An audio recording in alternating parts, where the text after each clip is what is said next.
Hey guys, so welcome to this amazing channel that is Geophysics, means to live physics while you're preparing for your exams. तो बच्चों आज का जो session है बड़ा ही मजेदार और रोमांचक सेशन रहने वाला है। क्यों? क्योंकि आज जो है हम एक बड़ा ही अनोखा और अपने आप में ही एक बड़ा ही डिफरेंट क्वेश्चन डिस्कस करने वाले, जिसके अंदर ग्रेविटेशन तो रहेगी, साथ में फ्रिक्शन भी रहेगा। एंड जी हाँ, ये काफी फेमस बुक में से दैट इज पाथफाइंडर। ठीक है, पाथफाइंडर के सारे क्वेश्चंस करने की जरूरत नहीं है, उनमें से जो इंपॉर्टेंट और जो जे एडवांस के लिए रेलेवेंट क्वेश्चंस हैं वो मैं सभी यहाँ पे करवाऊंगा। तो इसलिए इस क्वेश्चन को चलिए स्टार्ट करते हैं। And yes guys, please do like, share and subscribe these videos. Okay, this is very much important for us. So without wasting any time, let's start. And the question on your screen, here we go. Question is, consider a thought experiment performed in free space. In the experiment, a small cube C of mass m is placed at the center of a large and highly massive disk D, and a ball B of mass capital M revolves in circular path of radius capital R around the center of the disk. The plane of the circle is perpendicular to the plane of the disk as shown in the figure. The intensity of the gravitational field of the disk near its center is G. What should be the range of the coefficient of friction between the cube and the disk so that the cube remains motionless? मैं आपको question समझा देता हूँ बच्चों। ये disc है, ठीक है, ये हमारे पास डिस्क है और इसके डिस्क के सेंटर पे एक ब्लॉक रखा हुआ है जिसका मास लेट सपोज है small M. Is it small M? Okay, yes, small M. और एक डिस्क है कैपिटल डी जो बहुत ही बड़ा मास है, जिसका उसकी चिंता नहीं है। और एक बॉल जो है जिसका मास है कैपिटल एम, वो इस ऑर्बिट के अंदर घूम रही है। जिस ऑर्बिट के अंदर घूम रही है उसका रेडियस कैपिटल आर है, और इस ऑर्बिट का जो प्लेन है वो डिस्क के प्लेन के परपेंडिकुलर है, दैट इज गिवन। और यहाँ पे वो कह रहा है कि इसका जो डिस्क है उसका जो कोएफिशिएंट ऑफ फ्रिक्शन, यानी कि this surface is rough, basically ये कहना चाह रहा है। आपने इसका कोएफिशिएंट ऑफ फ्रिक्शन का क्या बताना है, हमें यहाँ पे उसका रेंज बताना है, so that this cube remains at rest, चाहे ये जो डिब्बा है ये यहाँ पे घूमते, ऊपर बॉल घूमती रहे। चलिए, how to proceed this question. Okay, अगर आप ढंग से देखोगे तो बच्चे इस क्वेश्चन की हमें फ्री बॉडी डायग्राम ड्रॉ करनी बड़ी जरूरी है। अगर हम फ्री बॉडी डायग्राम ड्रॉ करते हैं, अगर हम देखें बच्चे, स्मॉल एम पे एक नीचे की तरफ लगने वाला है एम जी, क्योंकि इसने बोला कि डिस्क के सेंटर पे जो एक्सेलरेशन ड्यू टू ग्रेविटी है वो जी है। अब मैंने यहाँ पे इस बॉल की एक लोकेशन चूज कर ली किसी भी थीटा एंगल पे। अब क्वेश्चन आता है कि सर आपने ऊपर ही चूज क्यों की?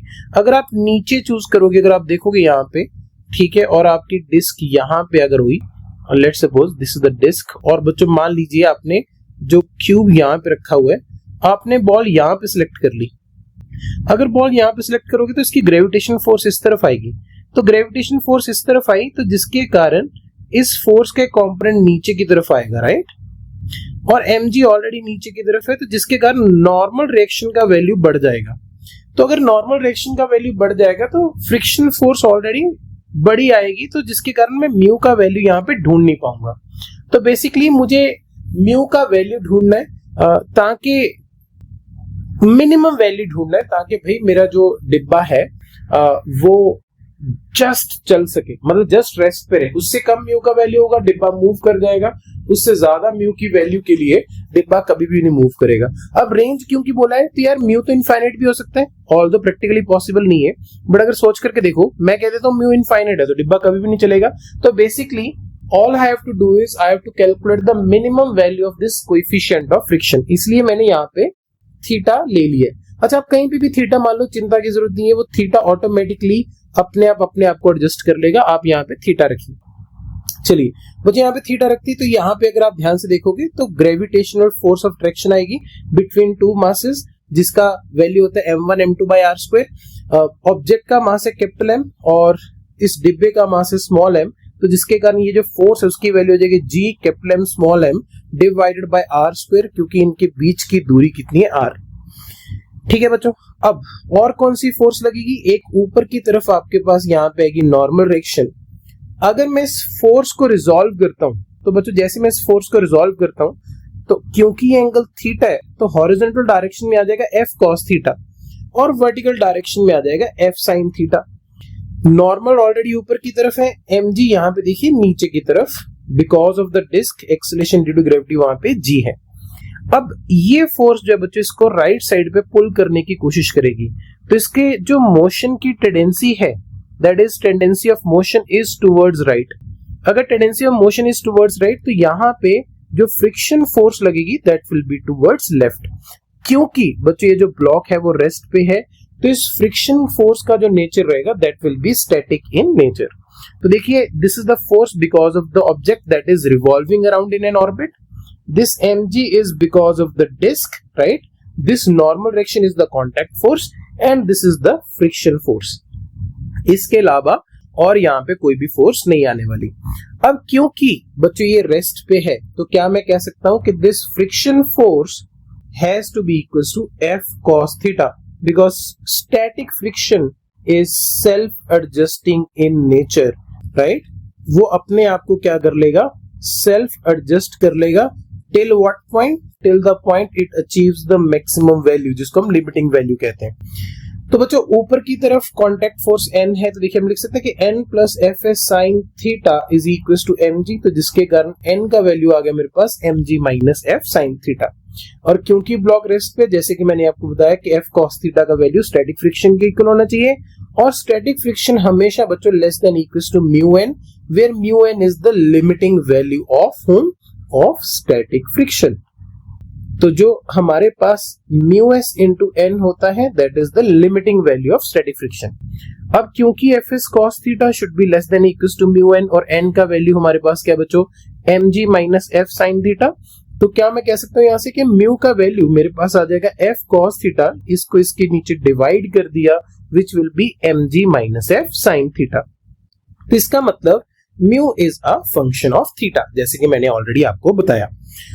अब बच्चों म्यू का मैक्सिमम वैल्यू तो इनफाइनाइट हो सकता है, तो म्यू का जो मिनिमम वैल्यू है that is going to be equals to F cos theta divided by mg minus F sin theta, that is the minimum value. अब अगर मुझे म्यू का मिनिमम वैल्यू चूज करना है तो मुझे थीटा फाइंड आउट करना पड़ेगा। और आपको एप्लीकेशन ऑफ डेरिवेटिव के अंदर आपको पता है बच्चों कि जब भी किसी का भी मिनिमम वैल्यू कैलकुलेट करना हो तो उसके अंदर जो भी वेरिएबल है, दिस थीटा इज वेरिएबल। कैसे वेरिएबल? क्योंकि बच्चों हमें नहीं पता है कि प्लैनेट, ये जो ऑब्जेक्ट है जब इस ऑर्बिट के अंदर घूम रहा होगा, इसकी किस लोकेशन के करस्पॉन्डिंग, राइट, यहाँ पे ये म्यू का वैल्यू मिनिमम आएगा। तो इसलिए थीटा वेरी कर रहा है, तो मैंने क्या किया, इस म्यू को थीटा के रिस्पेक्ट में क्या कर दिया, differentiate, and then I put it equals to 0। चलिए डिफरेंशिएट करते हैं। अब बच्चों कोएफिशिएंट यहाँ पे, सॉरी कोएफिशिएंट रूल लगने वाला है यहाँ पे, ठीक है। तो नीचे एक फंक्शन है, ऊपर एक फंक्शन है, तो कोएफिशिएंट रूल क्या कहता है, जो भी नीचे फंक्शन लिखा हुआ है उसको नीचे करके स्क्वायर कर दो, फिर नीचे वाले फंक्शन को ऊपर लिख लो, ऊपर वाले फंक्शन की डिफरेंशिएशन यानी कि f cos थीटा की डिफरेंशिएशन माइनस ऊपर वाला फंक्शन वैसे लिख लो और नीचे वाले फंक्शन की डिफरेंशिएशन। देखिए mg minus F sine theta आ गया। अब f cos थीटा की डिफरेंशिएशन क्या आ जाएगी, minus F sine theta, cos theta क्या आ जाएगा, माइनस साइन थीटा, फिर माइनस एफ cos थीटा वैसे लिखते हैं बच्चों। जब आप mg minus F sine theta की डिफरेंशिएशन करोगे, mg इज कांस्टेंट, राइट बच्चों, mg कांस्टेंट है तो उसका डिफरेंशिएशन क्या होगा, 0, माइनस एफ cos थीटा का डिफरेंशिएशन इज sin थीटा का डिफरेंशिएशन इज cos थीटा।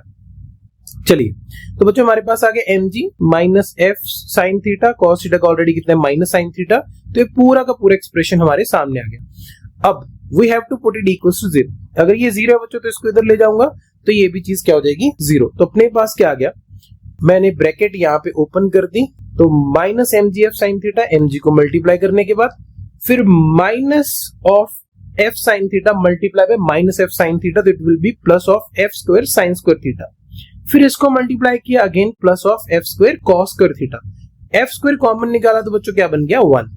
इस चीज को दूसरी तरफ ले गया तो mg F sine theta is equal to F square, एक एफ से एक एफ कैंसिल आउट, तो एफ का वैल्यू क्या आ गया बच्चों हमारे पास, that is mg sine theta. तो यहां से मैं कह सकता हूं कि sine theta is equal to F by mg। थोड़ा सा ओवरवेलमिंग हो सकता है क्योंकि कैलकुलस है, जो मैंने देखा है मोस्टली 80% बच्चे सिर्फ डिफरेंशिएशन के अंदर स्ट्रगल कर रहे हो। बच्चों आपकी प्रॉब्लम कभी भी आपका सब्जेक्ट नहीं है, आपकी प्रॉब्लम है डिफरेंशिएशन, इंटीग्रेशन, जो बेसिक मैथ्स है वो आपकी प्रॉब्लम है। तो yes please do one thing, इन चीजों को बहुत स्ट्रांग रखिएगा, it will help you a lot. तो बच्चों जिसके कारण यहाँ पे f का वैल्यू तो हमें पता है that is g capital m small m by r square, मैंने इसका वैल्यू यहाँ पे इंसर्ट कर दिया, तो जिसके चलते साइन थीटा का वैल्यू आ गया g capital m small m upon r square mg, small m cancel out, तो साइन थीटा का वैल्यू क्या आ गया gm upon r square g। अगर मैं यहाँ पे एक राइट एंगल ट्राइंगल बना लूं और बच्चों इस एंगल को थीटा कह दूं, this is 90 and what is sine theta, that is perpendicular upon hypotenuse, तो परपेंडिकुलर आ गया gm, हाइपोटेन्यूज आ गया r स्क्वायर g, तो बेस मेरे पास आ जाएगा r square g r square का whole square minus gm square, ये मैंने क्या लिखा है that is hypotenuse square minus of perpendicular square, ये मैंने लिखा हुआ है यहाँ पे। तो अब क्योंकि म्यू का value has to be greater than equals to, ये हमने लिखा था यहाँ पे, क्या लिखा था हमने, म्यू का वैल्यू यहाँ पे हमारे पास क्या आ रहा था, greater than equal to f cos theta into mg minus f sin theta, तो जाने कि मुझे यहाँ पे cos थीटा और sin थीटा का वैल्यू इंसर्ट करना पड़ेगा जो जस्ट अभी मैंने कैलकुलेट किए। cos sin थीटा का वैल्यू तो हमारे पास ये रहा, तो cos थीटा का वैल्यू बच्चों हमारे पास क्या आ जाएगा, cos theta is base that is root of g r square का स्क्वायर माइनस g m का square divided by hypotenuse that is r square g। ठीक है बच्चों, तो उसका वैल्यू जैसे हमने यहाँ पे इंसर्ट किया, देखिए this is f that is g m small m by r square, this is cos theta जिसका वैल्यू हमने यहाँ पे इंसर्ट किया minus divide by mg minus g m square by r square, और यहाँ पे हमने किसका वैल्यू डाल दिया, sin थीटा का वैल्यू डाल दिया। अब देखिए तो इसको इसके साथ मल्टीप्लाई कर दिया तो भैया आ गया g capital m small m by g r raise to power 4। यहाँ पे भी अगर मैं बच्चों m बाहर निकाल लिया मैंने और मैंने नीचे से G R raise to power 4 बाहर निकाल दिया, तो यहाँ पे बन गया G square R raise to power 4 minus G M का स्क्वायर, स्मॉल एम से small M cancel out, G R raise to power 4 से G R raise to power 4 cancel out, तो जिसके कारण म्यू का वैल्यू बच्चों हमारे पास आ गया greater than equals to G M root of G R square का स्क्वायर माइनस जी एम का square divided by G square R raise to power 4 minus G M का स्क्वायर। ये हमारे पास म्यू का एक्सप्रेशन आ गया। अब देखिए नीचे पूरा एक्सप्रेशन लिखा उसी का, उसके ऊपर क्या लिखा है, रूट, तो जैसे हम यहाँ पे रूट कैंसिल आउट करेंगे तो नीचे आ जाएगा root of G R square का whole square minus G M का square, so that is the value of mu and that is the answer. तो बच्चों उम्मीद करूंगा कि आपने ये जो सेशन है वो एंजॉय किया होगा। Please do like share and subscribe this channel, this is very important for us and yes आपका प्यार ऐसे मिलता रहेगा तो हम और अच्छे अच्छे क्वेश्चंस आपके लिए लेकर के आएंगे। तब तक के लिए बच्चों खुश रहिए, आबाद रहिए, मेहनत करते रहिए। See you in the next video, bye bye, take care.